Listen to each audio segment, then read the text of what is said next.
नमस्कार दर्शकों, the Indian festival channel पर आप सभी का स्वागत है। आज इस वीडियो के माध्यम से हम मंगलवार व्रत की कथा, पूजा विधि और मंगलवार व्रत करने से क्या लाभ होता है, इसके विषय में जानेंगे। आइए जानते हैं मंगलवार व्रत करने से क्या लाभ होता है। ज्योतिष शास्त्र के अनुसार हनुमान जी का व्रत करने से कुंडली में मौजूद सभी ग्रह शांत हो जाते हैं और हनुमान जी की असीम कृपा प्राप्त होती है। अपने भक्तों पर आने वाले हर संकट को हनुमान जी दूर करते हैं। संतान प्राप्ति के लिए हनुमान जी का व्रत फलदायी माना जाता है। इस व्रत को करने से भूत प्रेत और काली शक्तियों का प्रभाव भक्त को नहीं पड़ता है। मंगलवार का व्रत करने से व्यक्ति का सम्मान, साहस और पुरुषार्थ बढ़ता है। दर्शकों, आइए अब जानते हैं मंगलवार व्रत की पूजन विधि। मंगलवार व्रत पूजन विधि। हनुमान जी का व्रत लगातार 21 मंगलवार तक करना चाहिए। मंगलवार के दिन ब्रह्म मुहूर्त में उठकर स्नान आदि से निवृत्त होकर सबसे पहले हनुमान जी का ध्यान करें और व्रत का संकल्प लें। इसके बाद ईशान कोण की दिशा यानी कि उत्तर पूर्व के कोने में किसी एकांत स्थान पर हनुमान जी की मूर्ति या तस्वीर स्थापित करें। फिर गंगा जल से स्नान कराकर उन्हें लाल कपड़ा धारण कराएं। उसके बाद पुष्प रोली और अक्षत चढ़ाएं। इसके बाद चमेली के तेल का दीपक जलाएं और तेल की कुछ बूंदें मूर्ति या तस्वीर पर चढ़ाएं। इसके बाद हनुमान जी को फूल अर्पित करें और अक्षत व फूल हाथ में रखकर उनकी कथा सुनें। इस दिन हनुमान चालीसा और सुंदर कांड का पाठ भी करें। इसके बाद आप भोग लगाएं और अपनी मनोकामना बाबा से कहें और प्रसाद सभी में वितरण कर दें। अगर संभव हो सके तो इस दिन दान जरूर करें। शाम के समय हनुमान मंदिर जाकर चमेली के तेल का दीपक जलाएं और सुंदर कांड का पाठ करें, उनकी आरती करें। 21 मंगलवार के व्रत होने के बाद 22वें मंगलवार को विधि विधान के साथ बजरंग बली का पूजा करें, उन्हें चोला चढ़ाएं। उसके बाद 21 ब्राह्मणों को बुलाकर उन्हें भोजन कराएं और अपनी क्षमता अनुसार दान दक्षिणा दें। अब आइए सुनते हैं मंगलवार व्रत की कथा। एक बार व्यास जी बोले, एक समय नैमिषारण्य में 88,000 मुनि एकत्रित होकर पुराणों के ज्ञाता श्री सूत जी से पूछने लगे। सौनकादिक ऋषि बोले, हे महामुने, आपने अनेक पुराणों की कथाएं सुनाई हैं। आप कृपा करके ऐसा व्रत और कथा सुनाएं जिसके करने से सुख, सौभाग्य, संतान की प्राप्ति हो तथा मनुष्यों के रोग, शोक, अग्नि, सर्प आदि का भय न हो।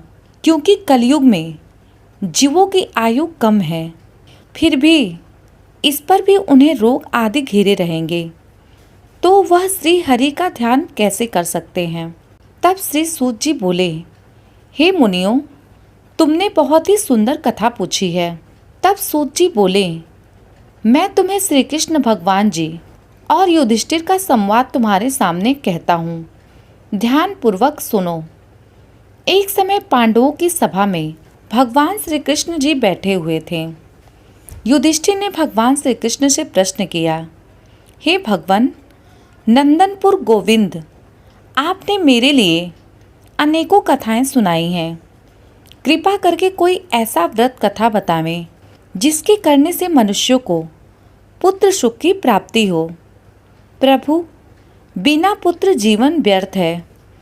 प्राणी बिना पुत्र नरकगामी होता है तथा उसे पितृ ऋण से छुटकारा नहीं मिल सकता और न ही पुत्र नाम के नरक से उद्धार हो सकता है। अतः पुत्रदायक व्रत बतावें। तब भगवान श्री कृष्ण बोले, हे राजन, मैं एक प्राचीन इतिहास तुम्हें सुनाता हूँ, ध्यान देकर सुनो। कुंदनपुर नामक एक नगर था। उसमें नंदा नाम का एक ब्राह्मण रहता था। भगवान की कृपा से उसके पास सब कुछ था, फिर भी वह दुखी रहता था। उसका एकमात्र कारण था कि उस ब्राह्मण की स्त्री सुनंदा के कोई संतान नहीं थी। ब्राह्मण की स्त्री पतिव्रता थी। भक्ति पूर्वक वह हनुमान जी की आराधना करती थी। मंगलवार के दिन वह व्रत के अंत में भोजन बनाकर हनुमान जी को भोग लगाने के बाद स्वयं भोजन करती थी। एक बार मंगलवार के दिन ब्राह्मणी कार्य की अधिकता से हनुमान जी को भोग न लगा सकी, तो ब्राह्मणी को बहुत ही दुख हुआ। उसने कुछ भी नहीं खाया पिया और अपने मन में प्रण करके सो गई कि अब तो अगले मंगलवार के दिन ही महावीर हनुमान जी को भोग लगाकर ही अन्न जल ग्रहण करेगी। ब्राह्मणी रोजाना भोजन बनाती थी, परंतु स्वयं भोजन नहीं करती थी और अपने मन में ही भगवान श्री हनुमान जी की आराधना करती रहती थी। इसी प्रकार 6 दिन व्यतीत हो गए। ब्राह्मणी सुनंदा अपने निश्चय के अनुसार भूखी प्यासी रही। मंगलवार को वह प्रातःकाल ही मूर्छित होकर गिर पड़ी। उस ब्राह्मणी की भक्ति के प्रभाव से भगवान हनुमान जी प्रसन्न हो गए और प्रकट होकर बोले, हे ब्राह्मणी, मैं तेरी भक्ति से बहुत ही प्रसन्न हूँ, तू वर मांग। सुनंदा बोली, हे प्रभु, मेरे पास कोई संतान नहीं है, कृपया करके पुत्र व कन्या प्रदान करें, आपकी अति कृपा होगी। तब श्री हनुमान जी बोले, तेरी इच्छा जरूर पूरी होगी। तेरी एक कन्या पैदा होगी और उसके अष्टांग रोज सोना दिया करेंगे। ऐसा कहकर श्री हनुमान जी अंतर ध्यान हो गए। ब्राह्मणी बहुत ही प्रसन्न हुई। सभी समाचार अपने पति से कहा। ब्राह्मण देव कन्या का समाचार सुनकर कुछ दुखी हुए, परंतु सोने की बात सुनी तो बहुत ही प्रसन्न हुए और मन ही मन विचार किया कि कन्या के साथ ही साथ मेरी निर्धनता भी समाप्त हो जाएगी। भगवान हनुमान जी की कृपा से वह ब्राह्मणी गर्भवती हुई और 10वें महीने में उसे कन्या रूपी रत्न का लाभ हुआ। यह बालिका अपने पिता के घर में जिस प्रकार शुक्ल पक्ष का चंद्रमा बड़ा होता है, ठीक उसी प्रकार अपने पिता के घर में नित्य बढ़ने लगी। 10वें दिन ब्राह्मण ने इस बालिका का नामकरण संस्कार कराया, तो उनके कुल के पुरोहित ने इस बालिका का नाम रत्नावला रखा, क्योंकि वह कन्या सोना दिया करती थी।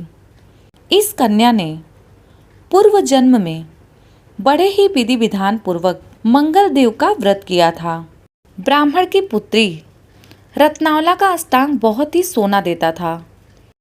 इस सोने से वह ब्राह्मण बहुत ही धनवान हो गया, जिसके कारण उस नंद ब्राह्मण को बहुत ही मत तथा अभिमान हो गया। ब्राह्मणी सुनंदा ने देखा कि उसकी पुत्री विवाह के योग्य हो गई है, तो वह अपने पति ब्राह्मण देवता को अत्यंत प्रसन्न देखकर बोली, हे स्वामी, मेरी पुत्री रत्नावला विवाह के योग्य हो गई है, अतः आप कोई सुंदर तथा योग्य वर देखकर उसका विवाह कर दे, क्योंकि शास्त्र की आज्ञा है 8 वर्ष में गौरी, 9 वर्ष में रोहिणी, 10 वर्ष में कन्या, इसके बाद रजस्वला संज्ञा हो जाती है। गौरी के दान से पाताल लोक की प्राप्ति होती है, रोहिणी के दान से वैकुंठ की प्राप्ति होती है, कन्या के दान से इस लोक में सुखों की प्राप्ति होती है। हे पतिदेव, यदि रजस्वला कन्या का दान किया जाता है तो रौरव नरक की प्राप्ति होती है। तब ब्राह्मण बोला, अभी तो रत्नावला 10 ही वर्ष की है और देख, मैंने तो 16-16 साल की कन्याओं के विवाह कराए हैं, अभी जल्दी ही क्या है। तब ब्राह्मणी बोली, स्वामी, आपको तो लोभ अधिक हो गया है। अगर हमारी पुत्री का 11वें वर्ष में विवाह नहीं हुआ तो उसके मासिक धर्म का रक्त पिता और बड़े भाइयों को पान करना पड़ता है। शास्त्र में कहा गया है कि जो माता पिता बड़े भाई रजस्वला कन्या को देखते हैं वे अवश्य ही नरकगामी होते हैं। तब ब्राह्मण बोला कि अच्छा ठीक है, कल मैं अवश्य ही लड़का देखने जाऊंगा, अथवा मैं दूत को भेज दूंगा। दूसरे दिन ब्राह्मण ने अपने दूत को बुलाया और आज्ञा दी कि जैसी मेरी सुंदर कन्या है वैसे ही सुंदर वर की तलाश कर लाओ। दूतों ने अपने स्वामी की आज्ञा पाकर बंबई नगर में एक सुंदर ब्राह्मण के बालक को देखा। बालक देखने में सुंदर तथा ब्राह्मण के सभी गुण इस बालक में मौजूद थे। इस बालक का नाम सोमेश्वर था। दूत ने आकर स्वामी नंदा से इस बालक के बारे में बतलाया। ब्राह्मण ने सोमेश्वर को देख विधि विधान पूर्वक अपनी कन्या का विवाह कर दिया तथा कन्याधन में काफ़ी सारा धन दिया। ब्राह्मण ने विधि पूर्वक कन्यादान कर अपने को बहुत ही भाग्यशाली माना। कुछ काल व्यतीत होने पर ब्राह्मण नंदा को महालोभ हो गया। उसने विचार किया कि अब तो कन्या चली जाएगी और मेरे लिए जो स्वर्ण इस कन्या से मिलता था वह अब नहीं मिलेगा। मेरे पास जो धन था इस कन्या की शादी में खर्च हो गया और जो कुछ भी है वह कुछ समय में खर्च हो जाएगा। मैंने अपने कन्या का विवाह करके बहुत बड़ी गलती की है। ब्राह्मण नंदा ने सोचा कि अब मुझे कोई उपाय करना चाहिए जिससे यह कन्या मेरे घर में बनी रहे, अपने ससुराल न जावे।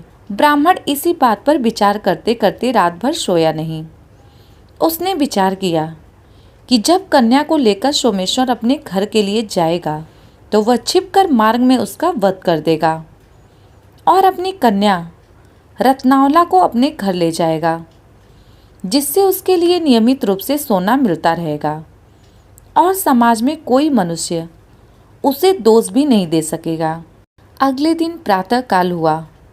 नंदा और सुनंदा ने जमाई तथा लड़की को खूब धन देकर विदा किया। सोमेश्वर अपनी पत्नी रत्नावला को ससुराल से अपने घर लेकर चल दिया। ब्राह्मण नंदा महालोभ के वशीभूत होकर मार्ग में छिपा हुआ था कि वह जमाई को मारकर अपनी पुत्री रत्नावला को फिर से अपने घर ले जावे, जिससे उसे अपनी पुत्री के अष्टांग का सोना मिलता रहे, वह कभी भी निर्धन न हो। अतः ब्राह्मण नंदा ने मौका पाकर सोमेश्वर का वध कर दिया और उसके बाद वह अपनी पुत्री रत्नावला के पास जाकर बोला, हे पुत्री, मार्ग में लुटेरों ने तेरे पति का वध कर दिया है। अब तू घर चल, वहीं पर रहकर अपने शेष जीवन को व्यतीत करना। भगवान की इच्छा के आगे किसी का कोई वश नहीं चलता। उसे जो अच्छा लगता है वही करता है। और हे बेटी, जो भाग्य में लिखा है वही होगा, इसमें किसी का कोई वश नहीं। पुत्री रत्नावला अपने पिता के द्वारा अपने पति की मृत्यु का समाचार सुनकर रत्नावला बहुत ही दुखी हो गई और अनेक प्रकार से रुदन करने लगी और अपने पिता से बोली, हे पिताजी, इस संसार में जिस स्त्री का पति नहीं है उस स्त्री का जीना व्यर्थ है। मैं अपने पति के साथ ही अपने शरीर को जला दूंगी और अपने इस जन्म और माता पिता के नाम को तथा सास ससुर के यश को सार्थक करूंगी। हे पिताजी, मैं अब लौटकर घर नहीं जाऊंगी। अपनी कन्या रत्नावला के वाक्यों को सुनकर ब्राह्मण बहुत ही दुखी हुआ। वह ब्राह्मण मन ही मन विचार करने लगा, मैंने व्यर्थ में ही इसका वध कर दिया, क्योंकि मेरी पुत्री रत्नावला इसके पीछे अपने प्राण त्याग देने को तैयार है। मुझे अब कोई धन प्राप्त नहीं होगा। मेरा तो दोनों तरफ से मरण हो गया। और यह सोचकर वह बहुत दुखी होकर रोने लगा। सोमेश्वर की चिता बनाई गई। सोमेश्वर की स्त्री रत्नावला सती होने की इच्छा से अपने पति के सिर को अपनी गोद में रखकर चिता पर बैठ गई। जैसे ही अग्नि लगाई गई वैसे ही मंगल देव प्रसन्न हो गए और बोले, हे रत्नावला, मैं तेरे पति भक्ति से प्रसन्न हूँ, तू वर मांग। रत्नावला ने अपने पति देव का जीवन दान मांगा। तब भगवान मंगल देव बोले, हे रत्नावला, तेरा पति अजर अमर और महाविद्वान हो जाएगा और भी जो कुछ तेरी इच्छा हो वर मांग। रत्नावला बोली, हे ग्रहों के स्वामी, यदि आप मुझ पर प्रसन्न हैं तो आप मुझे यह वरदान दीजिए कि जो आपका मंगलवार के दिन प्रातःकाल लाल पुष्प लाल चंदन से पूजन कर आपका स्मरण करे, उस व्यक्ति को रोग और व्याधि कभी न हो, उसका स्वजनों से कभी भी वियोग न हो और उसे सर्प, अग्नि तथा अपने शत्रुओं का भय न रहे। जो स्त्री मंगलवार का व्रत करे वह कभी भी विधवा न हो और उसे अनेकों पुत्र और पौत्रों की प्राप्ति हो। मंगलदेव ने भगवान मंगलदेव तथास्तु कहकर अंतर ध्यान हो गए। सोमेश्वर मंगलदेव की कृपा से जीवित हो गया। रत्नावला अपने पति को प्राप्त कर बहुत ही प्रसन्न हुई। मंगलवार का व्रत प्रत्येक मंगलवार को कर व्रतराज और मंगलदेव की कृपा से इस लोक में नाना प्रकार के सुख भोग कर अंत में पति के साथ स्वर्ग लोक को गई। बोलो महावीर हनुमान जी की जय। अब आइए सुनते हैं हनुमान जी की आरती। आरती की जय हनुमान लला की, दुष्ट दलन रघुनाथ कला की। आरती की जय हनुमान लला की, दुष्ट दलन रघुनाथ कला की। जाके बल से गिरिवर कापे, रोग दोष जके निकट न चापे। अंजनी पुत्र महाबलदाई, संतन के प्रभु सदा सहाई। आरती कीजे हनुमान लला की, दुष्ट दलन रघुनाथ कला की। देवीरा रघुनाथ पठाए, लंका जारि सिया सुधिलाए। लंका सुकोट समुद्र सिखाई, जात पवन सुत बार न लाई।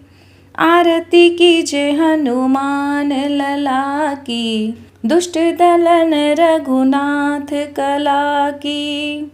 लंका सोकुट समुद्र सिखाए, लंका जारि असुर संहारे। सिया राम जी के काज सवारे, लक्ष्मण मूर्छित पड़े सकारे। लाय संजीवन प्राण उबारे। आरती कीजे हनुमान लला की, दुष्ट दलन रघुनाथ कला की। बैठी पताल तोरे चमकारे, अहि रावण की भुजा उखारे। बाई भुजा सुर दल मारे, दाहिने भुजा संत जन तारे। आरती कीजे हनुमान लला की, दुष्ट दलन रघुनाथ कला की।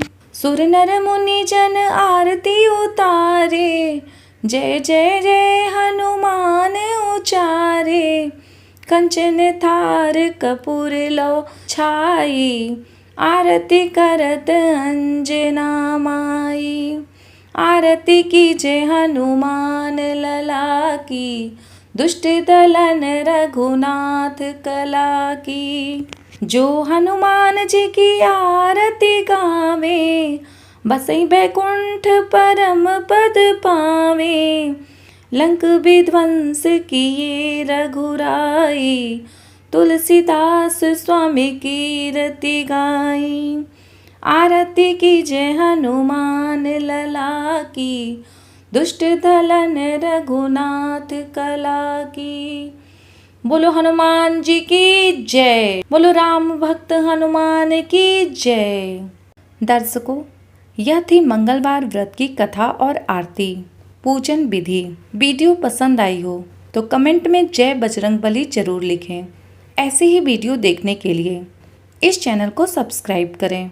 इस चैनल पर साप्ताहिक व्रत की कथा, एकादशी व्रत की कथा, प्रदोष व्रत कथा, वर्ष भर में पड़ने वाले सभी व्रत त्योहार की कथा से संबंधित वीडियो देखने को मिलती है। धन्यवाद।